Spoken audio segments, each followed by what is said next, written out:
a great interaction with the media. And first of all, I would like to find out why I should come for this. Um, you should come for this because of the importance of leadership in our national life. Everything in life rises or falls on leadership. And the quality of leadership determines a person's level of effectiveness. And leadership will not just come automatically. There has to be an intentional development of the person. Okay, John Maxwell has a law. He says people buy into the leader before they buy into the vision. You cannot give what you don't have. Okay, leadership is about adding value to people. But how can you add value to people when you don't add value to yourself? We need to invest in ourselves. And that is why you have to come to Live to Lead. It is an investment in yourself. It is adding value to you so that you can add value to other people. And that is why we think people should make an effort to be there. How would you describe the journey so far, and what sort of impact you've made in society with this? Well, we are just beginning the journey. We've done three years of Live to Lead in Ghana, and it's been great. We've seen the numbers attending Live to Lead increase year by year. More important, we've seen a lot of people who attended the first Live to Lead coming every other year because of the lessons they've learned. And we've seen a lot of people referring people to Live to Lead. And from Live to Lead, we've been able to have corporate entities who have invited us to come into the company and to teach their people leadership. And they have all given us very positive feedback. So we are young, but we believe that because of the importance of the subject we are dealing with, we're gradually making the necessary impact. So, gradually making the necessary impact. But is there anything tangible one will look up to and say that if I go to Live to Lead within the shortest possible time, or then within the next period of my plans, the impact I am looking for, I will get it? You see, we like events, okay? But leadership is not an event. It's a journey. So we will not promise you that you come to one Live to Lead and that's it. In this Live to Lead, we're going to discuss only a small element of Live to Lead, of leadership, okay? So what we would urge people and what we want to achieve is that people after Live to Lead will get the spirit of learning more about leadership. And once we get people learning more about leadership, talking about leadership, teaching other people leadership, then we know we are making it, which is what we are already having. Okay? So you're not going to wake up one morning and you're a great leader.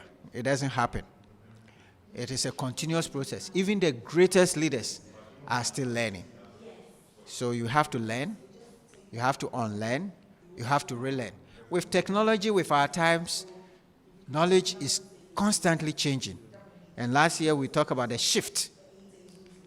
The shift that we needed in our leadership because of the fast moving. So as leaders, we have to be agile, we have to be fast, we have to change fast. So that's what we will say. You will not just wake up one morning and you're a perfect leader. It's a continuous process.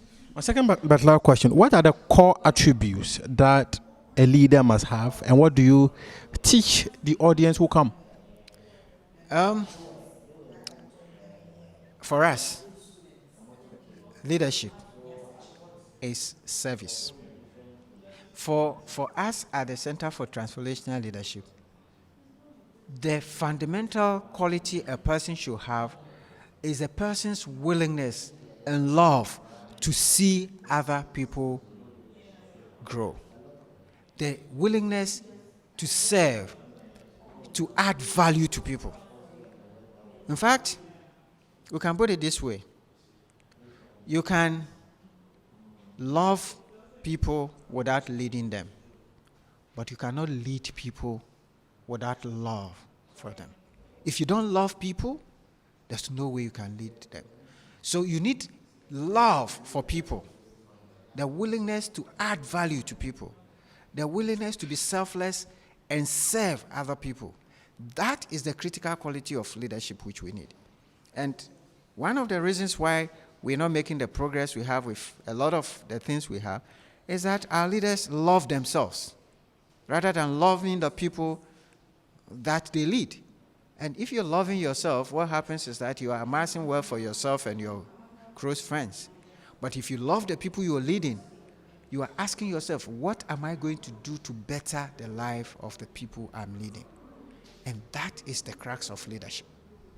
My final question, you mentioned leaders. And we're in a country where there's this, some say it's perception, some say it is real, that corruption is one which is at the top of Ghana's nemesis. People actually say, the finance minister actually mentioned that Ghana loses about 3.3 billion annually to corruption.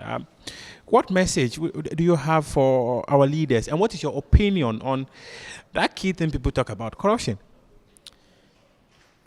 In my view, corruption is not perception, it's real.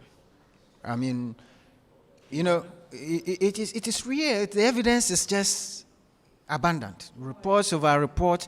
Just take the Public Account Committee report. And it's the corruption is not just the top, the ones that we see about the politicians. It's everyday life. Everyday life. You and I drive on the street and the policeman is asking you for money. That's corruption. You want admission to school and somebody is asking for money. That's corruption. You're checking in at the airport and somebody is asking you, oh, you know, sometimes they harass you. You know, that's corruption. For me, corruption is just the symptom. The problem is in the mind. It's the corruption of the mind. It's the corruption of the spirit. It's the corruption of the heart. Until we change the way we think, we will deal with the symptoms. The laws that we are making are good. We don't need any more laws. We need a mindset change to enforce those laws. As Shakespeare said, the fault is not in our stars, it's within us. The corruption is not in our stars. We're not destined as a people to be corrupt.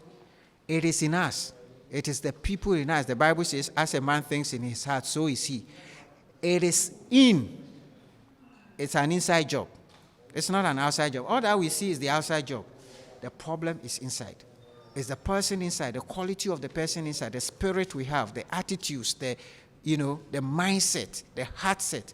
That is where we have. And that is why trainings like this and what we are doing at the center here for us is very important. And what we are recommending in our school curriculum, that people will have a formation of character into our people from day one. Otherwise, the battle is lost already. Thank you. Final words, what it means is that our leaders don't love us, right? Well, you said it. Thank you very much.